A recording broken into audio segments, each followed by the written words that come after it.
senantiasa tercurah kepada pimpinan para mujahid dan penghulu seluruh makhluk, orang yang telah mewakafkan seluruh hidupnya li'ilahi kalimatillah, untuk meninggikan kalimat-kalimat Allah, Nabi besar kita Muhammad sallallahu alaihi wasallam.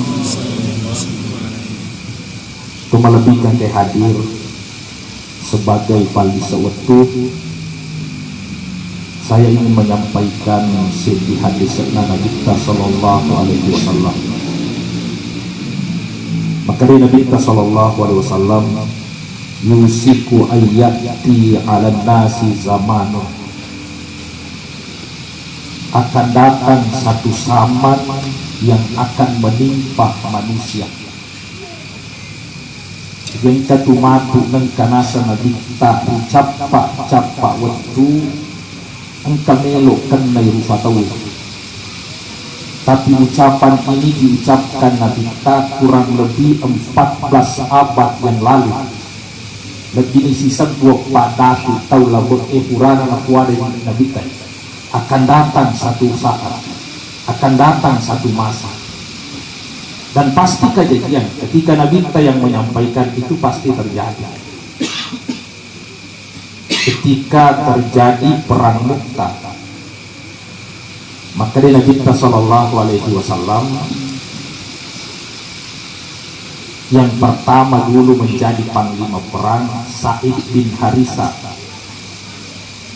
Yakumati Sa'id bin Harisah digantikan oleh Ja'far bin Abi Thalib menjadi panglima perang. Kalau Ja'far meninggal dunia, digantikan oleh Abdullah bin Rawaha. Kalau Abdullah meninggal dunia, iku manibawa jaluk ini gamuasid ini, itulah yang kamu tunjuk sebagai panglima perang.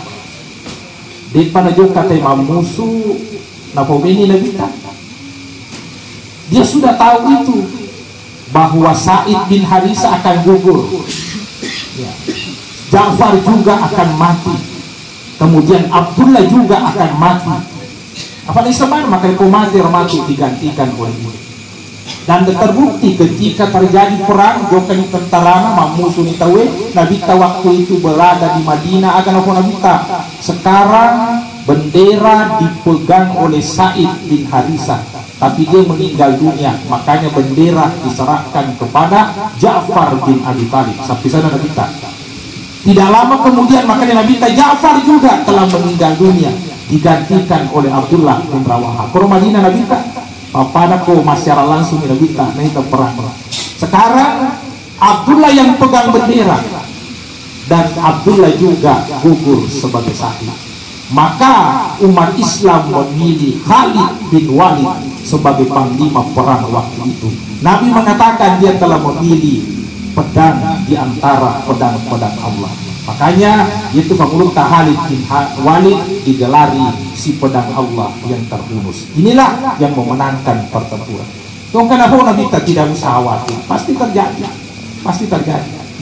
Bahkan Nabi kita sallallahu alaihi wasallam jauh sebelum dia meninggal, ya, ketika dia masih hidup, dia mengatakan Konstantinopel itu akan jatuh di tangan umat Islam. Yang bisa merebutnya pemimpin terbaik dan manusia terbaik dan pasukan terbaik. Dia pernah mati Nabi kita. Sekali mati Nabi kita, anan ratuna tahun nampak kejadian yang orang Nabi kita. Konstantinopel jatuh di tangan umat Islam. Yang bisa merebutnya anak muda berumur 21 tahun yang bernama Muhammad Al-Fatih, Sultan Muhammad Al-Fatih. Itu terbukti apa yang diucapkan oleh Rasulullah Sallallahu Alaihi Wasallam. Bahkan Nabi kita muramalan dengan seorang sahabat namanya Jabir bin Abdullah. Yero Jabir bin Abdullah malalang isi Nabi kita, tiba-tiba seruntu isi bapona Nabi kita namanya Husain. Makanya Nabi takut Jabir, ye Husainnya, waktu Husain masih kecil, anak cuma ye Husainnya, pokoknya engkau matu apuna, namanya sama dengan saya, sifat-sifatnya mirip dengan saya, akhlaknya juga luar biasa, sangat cinta pada ilmu. Ya ko siruntuk ko Jabir, sampaikan salam saya kepadanya. Puna roh Husain irwate, Husain masih anak kecil. Maka dia tinilala Jabir berarti malampik sungat punya. Apa anak mana mau fiye Husain ni? Nak kena ketumatu puna. Napasa na binta makare pala kukalalu ka sangat berarti di umati ya kode ukura matu siduntu yero apuna Husain narampe na binta. Makanya doro ni Jabir rote makara mobi de umati pada kejadian ukura na bawe na binta sallallahu alaihi wasallam. Kana waktu na tak tama Madinah runtu anak macule-cule. Na intera taratak na sama na pada suara mengalatan. Na tadi makare ni gasamu makare nama saya Muhammad. Niga puana ko Muhammad bin Ali Zainal Abidin. Ali Zainal Abidin itu anak na pangluta Husain, berarti na hiapuna Husainnya narampe na minta. Lalu dia sampaikan salamnya Rasulullah sallallahu alaihi wasallam. Tidak lama setelah itu Jabir meninggal dunia. Itulah Rasulullah sallallahu alaihi wasallam, apa yang dia ramalkan sampaikan pasti akan terjadi, karena wa ma yantiqu anil hawa in huwa illa wahyu yuha. Apapun yang terucap dari Nabi, apapun yang disampaikan oleh Nabi sebenarnya wahyu dari Allah Subhanahu wa taala. Ada lagi ramalannya Nabi ini dalam hadisnya, akan datang satu zaman ko capak waktu matu melok kene rufatawi, melok kene rufatawi. Nah na farlu to makar itu tidak kapan ini akan lagi ametit tadi hurana apa Nabi tayi, dan kita tidak tahu kapan datangnya zaman itu akan menimpa manusia. Agar melok kejadian nasa Nabi ta la yabqa minal islami illa ismuhu. Engkatu matu dan kasewa waktu nadi sagada monro kepalawangan nasalengi kecuali tinggal namanya. Makutane sahabat ya waktu surah Allah Ta'ala capu bisa lemati waktu dek nagagaga salah ya mati waktu ini atau makada Islam tinggal namanya. Maka dia Nabi tamegalat seselam mati ya waktu, bahkan megi seleng ya waktu dibanding kamu saat ini. Tapi magi pale mega bang seleng makuram mamalakangnya jaranna seleng. Ini yang perlu kita khawatirkan sekarang. Yang kemana kita itu bangga dengan menang jumlah. Ya, dari kuantitasnya kita menang banyak Islam, tapi bagaimana kualitasnya? Dia tu mabila sampai jana ada jorok sampai jana muda. Aku nak bola tak faresa garele faresa masa pajamu kan di bola tak bini tak anak tak keluarga tak masa pajamu muda. Jangan sampai tinggal nama sebutannya saja. Hanya ini sangat penting untuk melakukan hadir. Kita bisa berbangga ya komega anak tak makan bersih bolana macam matematika macam bahasa Inggrisna, kuliah di kedokteran dan sebagainya. Kita bisa bangga dengan itu, tapi tidak ada nilainya itu yang kudena sempat. Tidak ada nilainya itu. Apa bangga dengan anaknya prestasinya begini, tapi engkau tak meloroi dia jampangi, tanya secara dia jampangi, mengeribi dia motor jampangi. Apa yang mau dibanggakan seperti itu? Apa yang mau dibanggakan? Makanya itu Nabi Yakub sangat khawatir kepada anak-anaknya, pada keturunannya, mata bulu nabi badi yakko mati tak matuna aga lo usumpah aga melo mufegau lo aku mau sempanya lo aku sumpah mengatala. Ini yang dikhawatirkan bagi anak-anaknya. Makanya ini perlu kita isi diri kita. Maka kolesi pada kita, bagaimana keislaman kita, bagaimana kita berpegang teguh pada agama, bagaimana anak-anak kita. Makanya itu arahkan anak-anak kita isi dengan iman, isi dengan pengetahuan, isi dengan agama, supaya engkau modal namaku kuya pesangi kau tetap dia akan aman, dia akan aman. Ini yang perlu kita pikirkan, peringatan dari Rasulullah Sallallahu Alaihi Wasallam. Kemudian yang kedua, maka dia Nabi la yabqa minal Qur'ani illa rasmuhu. Engkau tu matu nengka sewaktu Nanti sagaga mondro kefalawanan na akurangi kecuali tinggal tulisan. Sahabat menangkah tinggal tulisan, maka demega babnya kurang, tapi di naga melo baca kurang, di naga melo mak guru ya kurang, apalagi mengamalkan Al-Quran.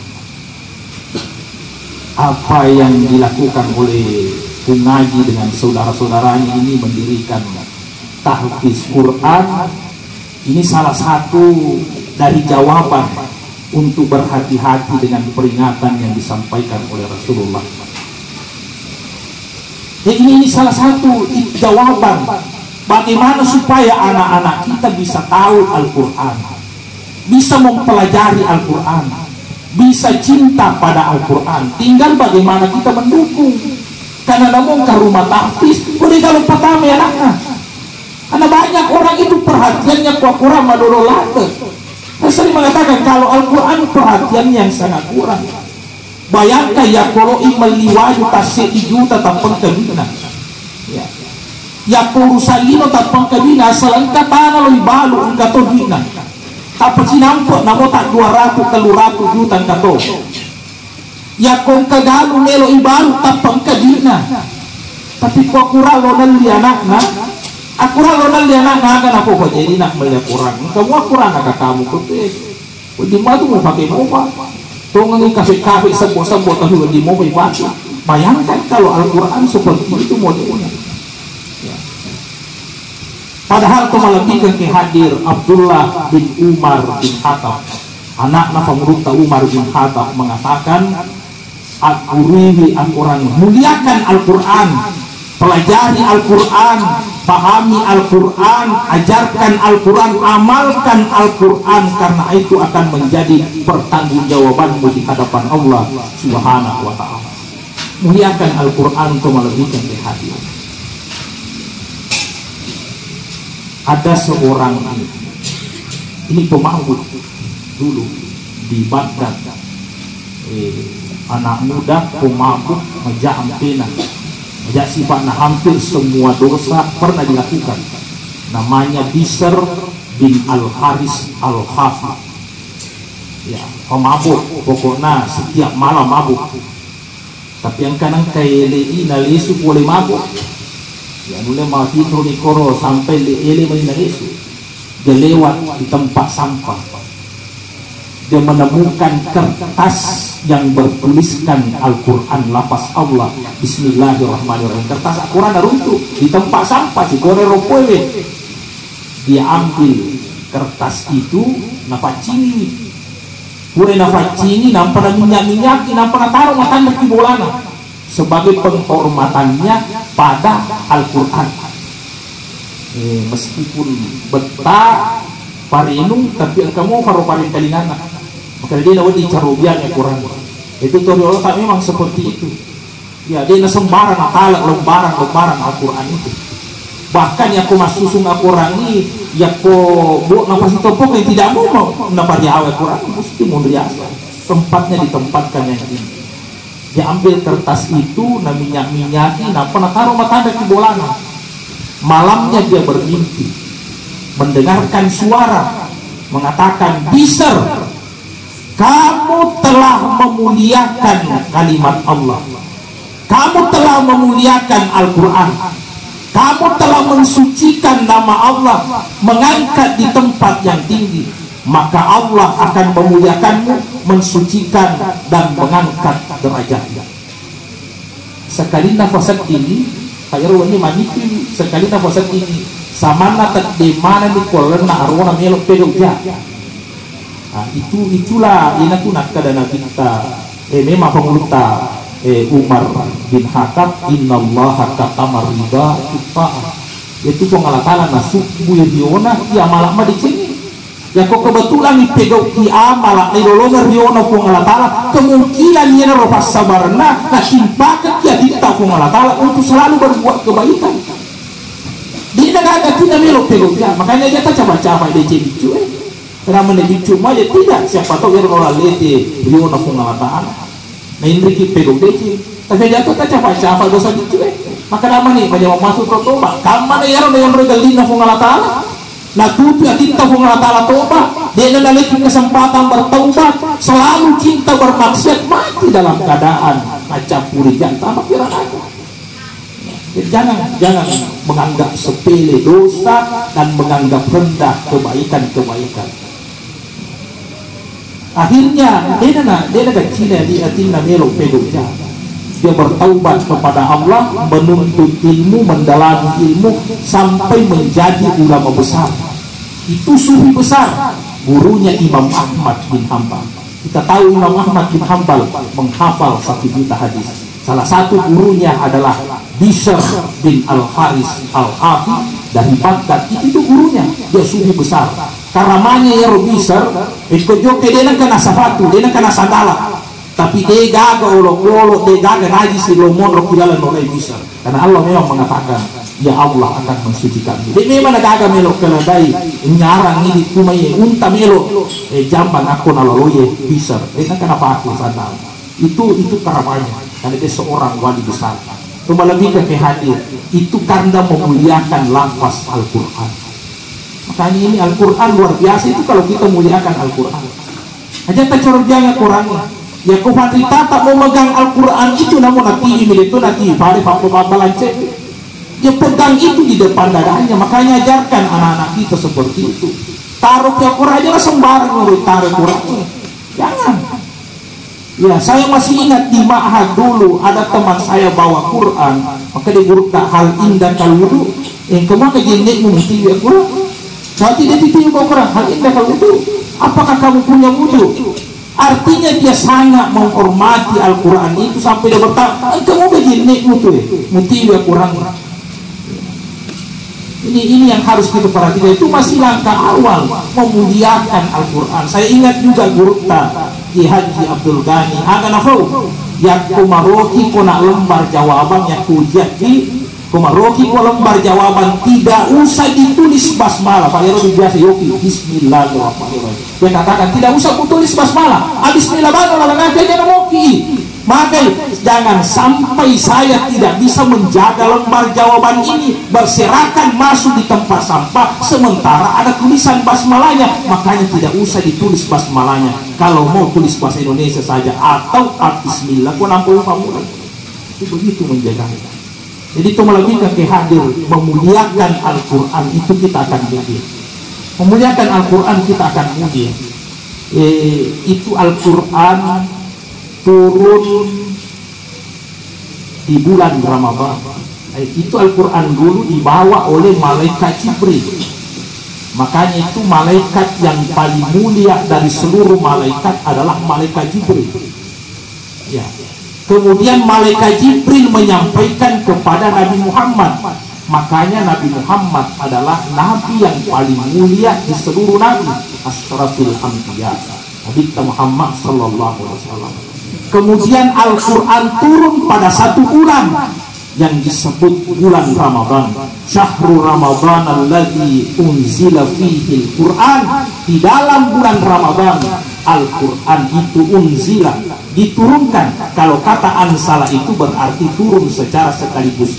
Jadi Al-Quran sekaligus turun pada bulan Ramadan. Makanya bulan yang paling mulia adalah bulan Ramadan.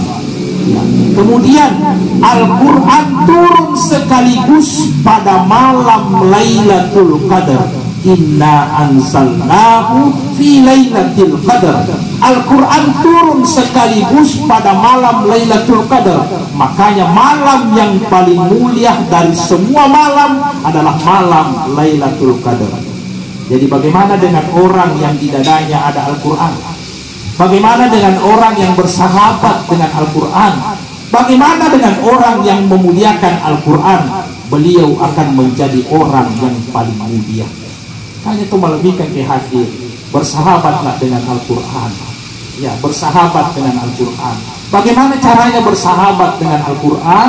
Ya, muliakan Quran, baca Quran, hafal Quran. Kalau tidak bisa hafal, baca, selalu membaca Quran atau hafal Quran. Kemudian bagaimana kita pahami Al-Quran, kemudian kita bisa mengamalkan Al-Quran. Makanya itu melebihkan kehadir.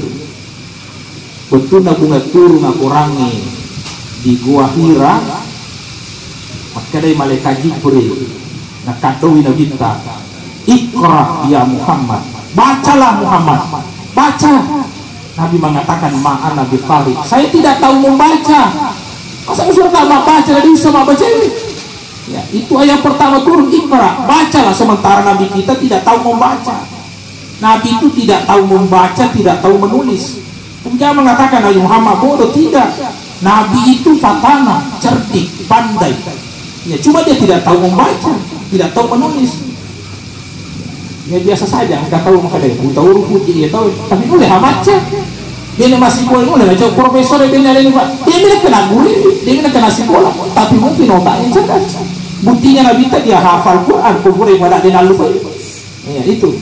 Jadi Nabi surah Iqra ya Muhammad mengatakan ma'an Nabi Qari, dia bisa baca cewek. Lagi-lagi Iqra ya Muhammad 3 kali berulang, baru dilanjutkan.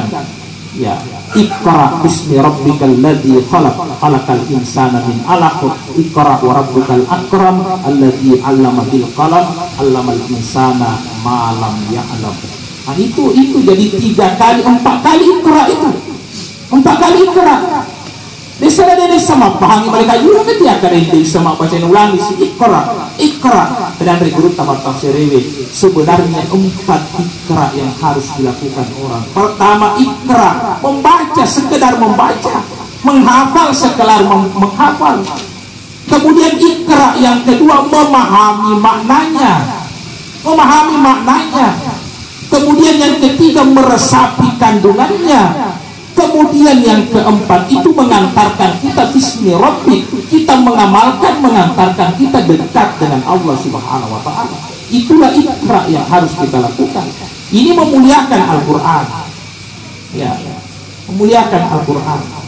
Makanya tu lebih ke hadir langkah awal tafakur lalu anak mengaji. Pak guru mengaji, Pak suri mengaji. Ya pilih dia bisa mengaji ini mengaji tu. Kata teman, itu teman itu biasa.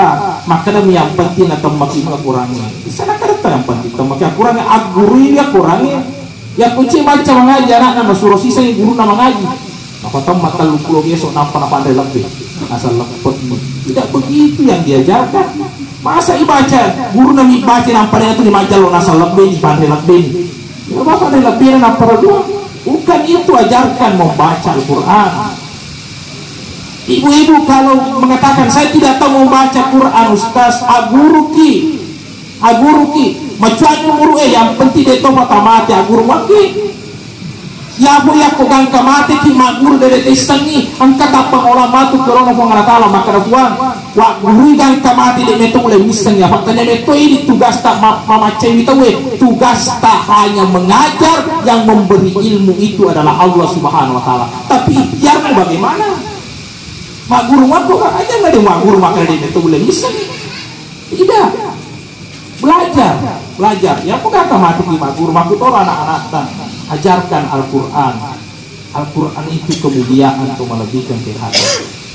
Hanya ajarkan Al-Quran, apalagi kalau kita sudah membawa anak-anak kita menghafal Al-Quran, itu sudah luar biasa menghafal Quran. Sampai ada riwayat dari pengurus Ali bin Abi Thalib itu orang yang menghafal Al-Quran, ya, menghafal Al-Quran lalu menghalalkan yang dihalalkan Al-Quran, mengharamkan yang diharamkan oleh Al-Quran, maka dia akan masuk ke dalam surga. Allah akan masukkan dia ke dalam surga, dan dia akan diberikan kesempatan memberikan syafaat kepada 10 anggota keluarganya yang sudah ingin masuk neraka, dengan syafaatnya dimasukkan ke dalam surga. Bayangkan itu penghafal Quran. Yang penting dia hafal Quran, tapi dia menghalalkan yang dihalalkan Quran, mengharamkan yang diharamkan Quran. Jatuh sih nah hafal Quran, karena banyak juga hafal Quran itu orang-orang kafir. Dia hafal Quran hanya sekedar untuk menemukan kelemahan-kelemahan Islam. Itu. Bahkan Ibnu Muljam itu, Abdurrahman Ibnu Muljam yang membunuh Ali bin Abi Thalib itu penghafal Quran. penghafal Quran. Makanya hadis Nabi tak, siapa yang menghafal Quran, menghalalkan yang dihalalkan Quran, mengharamkan yang diharamkan Quran, maka insya Allah dia akan masuk surga dan dia akan diberi kesempatan memberikan syafaat kepada keluarganya. Makanya kalau anak hafal Quran itu, ya, dia akan memberi syafaat. Tidak mungkin lupa induk nambok nak. Kemungkinan juga dia memberikan syafaat. Ini dia mulai syafaat. Oh, siapa yang mendirikan pondok tempat saya menghafal, saya memberikan syafaat untuk orang itu. Makanya teman lebih ke hadir, masukkanlah anak kita, ajarkan Al-Quran itu kemuliaannya dunia akhirat, kemuliaannya dunia akhirat.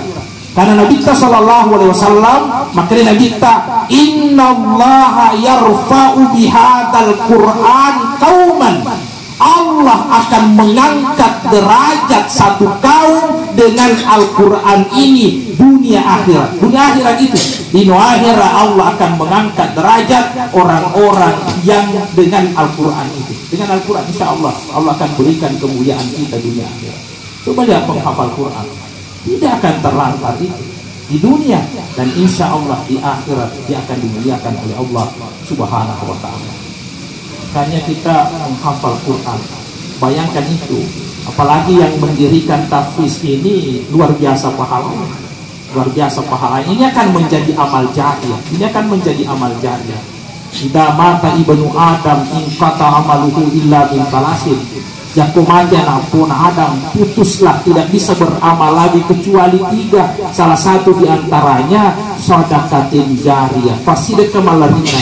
Rumah tahfiz ini akan menjadi amal jariyah. Meskipun yang membangun meninggal dunia, tapi anak-anak santri yang belajar di sini digunakan, maka mengalir pahalanya di dalam kuburnya. Bahkan ya bukan anak santri yang belajar di sini, kok mengaji dapat juga dia pahala. Berapa santri yang tamat di sini dia dapatkan pahalanya. Begitu luar biasanya apa yang telah diwakafkan ini di jalan Allah. Itu luar biasanya pahalanya. Cuma satu catatan yang perlu saya ingatkan. Ini juga kepada kita semua menjadi peringatan besar. Apa yang pernah terjadi pada Imam Malik. Imam Malik itu ketika dia menulis kitab Muwatta. Kitab Muwatta itu berisi himpunan hadis-hadis Rasulullah SAW. Ketika dia menulis kitab Muwatta, ada santrinya yang mengatakan, Syekh, banyak juga yang menulis kitab diberi judul Muwatta, karena Muwatta itu terkenal sekali. Makanya banyak yang mau bersaing dengan Imam Malik, buat kitab namanya juga dikasih kitab Muwatta. Ya, maka Imam Malik tidak usah, biarkan mereka. Kalau mau bersaing seperti itu, biarkan dia mereka menulis kitab Muwatta juga. Tapi ada kalimatnya Imam Malik yang perlu jadi pegangan bagi kita semua. Dia mengatakan, maka lillahi fahuwa batin. Apa yang dilakukan niat karena Allah, maka itu yang kekal. Fahuwa batin. Dan terbukti ucapannya Imam Malik. Ya, ucapan Imam Malik itu terbukti. Kitab Muwatta yang masih ada sampai sekarang hanya kitab Muwatta yang ditulis Imam Malik. Tidak ada Muwatta yang lain. Kenapa? Karena tujuannya memang karena dunia. Lo cari popularitas, mau terkenal, mau apa, sampai tidak ada lagi yang sampai muncul sekarang. Yang hanya tersisa kitab Muwattanya Imam Malik karena keikhlasannya Imam Malik. Dia mengatakan, maka nadillahi fahuwa bakin. Apa yang dilakukan karena Allah, maka itu yang akan dikekalkan oleh Allah Subhanahu wa ta'ala. Allah yang akan menjaganya. Makanya di sini sangat pentingnya niat kita karena Allah Subhanahu wa ta'ala. Ini adalah satu langkah yang sangat mulia. Tinggal kita umat Islam mendukung apa yang disampaikan oleh Rasulullah. Perlu menjadi perhatian bagi kita semua. Silahkan masukkan anak-anak kita untuk belajar Al-Quran. Engkau hadis sekudesina rampe Nabi sallallahu alaihi wasallam, man syagalahul Quran wa dzikri. Niki tahu nasib wong Allah Ta'ala ifa sibuk gara-gara orang. Sibuk di mengaji, sibuk di makafala, sibuk karena Al-Quran, sibuk karena Al-Quran, disibukkan oleh Al-Quran. Ataituhu afdala ma utiyas sa'ilin, maka di wong Allah Ta'ala weringi lebih madicip dibanding agane lawe to meloduang. Ketutup sibuk ni mengaji, sibuk makafala. Dia nak sempat baca doang. Dia nak sempat tulis melodi tu Allah Taala. Dia sibuk disibukkan karena Al-Quran. Maka dia Allah Taala ataituhu afdalah ma'utiya sa'ilin. Walengi lebih malebih pak dibanding walengi tahu marelo Korea.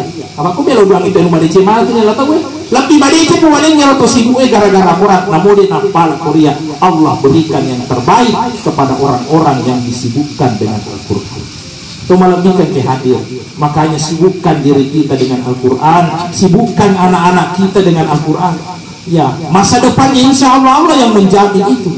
Tidak usah mengatakan apa masa depanmu. Tidak, Allah yang menjamin orang-orang yang belajar Al-Quran, belajar membaca, belajar menghafal Al-Quran. Penting juga memahami maknanya. Yang terpenting itu adalah mengamalkannya. Makanya Pak Prof. Gali dalam kuliahnya itu pernah menyampaikan, ya dia mengatakan begini, kita berusaha dulu hafizul Quran lafzan, menghafal Al-Quran secara lafaznya, tapi yang penting juga adalah hafizul Quran makna, kita bisa memahami makna dari Al-Quran. Yang paling tinggi itu hafizul Quran amalan, hafiz Quran dengan perbuatannya. Melebihkan hadir itu akan mulia, dunia akhirat akan dimuliakan oleh Allah Subhanahu wa Ta'ala. Ini yang dikatakan oleh Nabi kita, mudah-mudahan jadi perhatian bagi kita semua, bukan hanya yang mendirikan pondok ini, tapi kita semua umat Islam. Bagaimana kita membantu agar supaya pondok ini bisa tumbuh dengan baik, berkembang dengan baik, masukkan anak-anak kita. Insya Allah mudah-mudahan anak-anak kita menjadi generasi-generasi Quran dan akan mendapatkan kemuliaan dunia akhirat. La yabqa minal Qur'ani illa rasmuhu. Mudah-mudahan tanya ini kena, tanya tobi beja tanah kena apa yang disampaikan oleh Rasulullah Sallallahu Alaihi Wasallam. Yang ketiga, masajiduhum amiratun wa hiya kharabun minal huda. Engkau tu matu nengka sewatu basi masih nama bela famasi na pengalatan. Ini juga perlu menjadi perhatian bagi kita. Berlomba-lomba orang bangun masjid, makalah kesini masjid kita itu bagus silakan. Tapi yang dikhawatirkan kamana malupui masjid kita, makasini masjid kita, tapi makurang di tahu melok di segi masjid itu menghilangkan mabele pamasena pengalatan. Ini juga perlu menjadi perhatian bagi kita semua umat Islam. Apa ni ke masjid malupui dibangun besar, tapi kita siaga di jamaah. Makanya penting juga dibangun jamaahnya itu. Ya masa-masa na kita, nasapa-sapa na kita kung kadigamak beri jamaah. May nadigamak beri jamaah ya, may nadigamak beri jamaah ya. Salang may nadigamak beri jamaah ya. Nah pada zamannya na kita, kalau sekarang susah dicari mami. Pak Megani dia gagal dibanding tawayu. Jawab Nabi kita paling 1-2 orang yang tidak ada. Jadi makanya Nabi kita ainal fulan nasabah sih itu ya. Kalau sekarang lebih banyak yang tidak ada. Ya kau imangi login sampai makanya ainal fulan mengabsen sesuatu mata mulai loro asal ini pada sih. Karena banyak yang tidak masuk di masjid. Makanya ini kita harus juga ingat peringatan Rasulullah Sallallahu Alaihi Wasallam, masajiduhum amiratun wa hiya kharabun minal huda. Tapi kalau ada pondok tahfiz seperti ini, apalagi dekat dengan masjid, ini salah satu membantu tuh isinya masjid itu. Ya, isinya masjid. Yang hafal Quran, apalagi pelajaran Quran, insya Allah ini yang rajin ke masjid karena sudah diisi dengan Al-Quran, apalagi memang berdekatan dengan masjid. Jadi itu melebihkan hadir. Ini juga penting menjadi perhatian. Kemudian yang keempat, ulama'uhum min tahti adimis samai min indihin takhrujul fitnah wa ilaihim ta'udah. Ini perlu menjadi perhatian bagi kita semua umat Islam. Akan datang satu zaman nasa nabita megalada tomaca, megalada tofandita. Akan banyak ulama-ulama, tapi min indihim takhrujul fitnah. Dari para ulama itu keluar fitnah. Ya, dia hanya menimbulkan fitnah di tengah-tengah masyarakat. Perlu juga menjadi perhatian kita semua sekarang. Saya melihat sudah menggejala dengan terbukanya informasi itu. Coba lihat, menggala tanpa silalona mencaji ustaz, silalona tanpa hebat, Sinaula mencaci Fandri Taloko kalau dilihat penampilannya. Tapi kadang-kadang ini yang menyebabkan fitnah. Bayangkan itu kalau masyarakat ini bebas buka YouTube, ceramahnya luar biasa. Ya, ini mah fungsi ke masyarakat. Saya lihat di YouTube itu ada ulama serbannya panjang, pakaiannya ulama luar biasa, tapi di atas mimbar dia mencaci, menghina, bahkan menyebut nama. Dia mengatakan ulama bodoh. Bagaimana caranya kalau seperti ini ulamanya? Ulamanya di atas mimbar mencaci ulama sendiri dan menyebut nama, mengatakan ulama bodoh. Maka dia nasasa umatku apa tuh ya? Kebandikan yang seperti itu modelnya. Dia mengatakan dialah pengikut sunnah, pembela sunnah, tapi justru dia menginjak-injak sunnah. Kenapa? Karena Nabi Sallallahu Alaihi Wasallam tidak seperti itu sunnahnya.